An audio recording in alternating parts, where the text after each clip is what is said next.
But I do have some questions, and it's for Josh Heupel and the University of Tennessee. You say, hey, V, Josh Heupel, they were 6-2 going into last night. Not bad, not bad. And then they lost to Oklahoma. No shame in that. They're 6-3 team. But then you lift up the hood on those 6 wins, and you see a hamster running on a wheel. BS, here's their 6 wins. Versus Syracuse, might be their best. East Tennessee State, UAB, Mississippi State, just won their first conference game in 2 years. Arkansas fired their coach.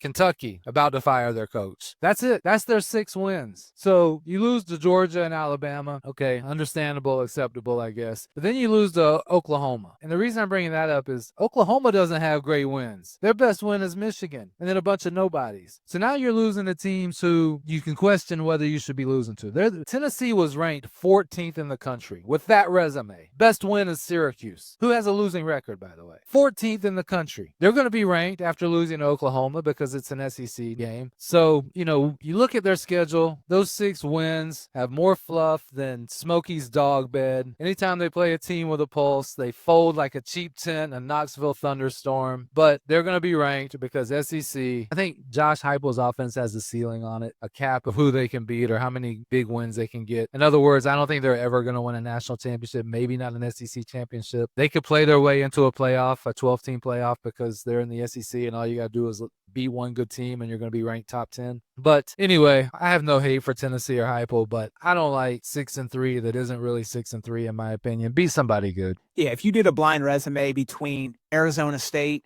and Tennessee, they're the same. Yeah. They're both 6-3. They have average at best wins. They lose to good teams. Arizona State's not going to be ranked. Tennessee will.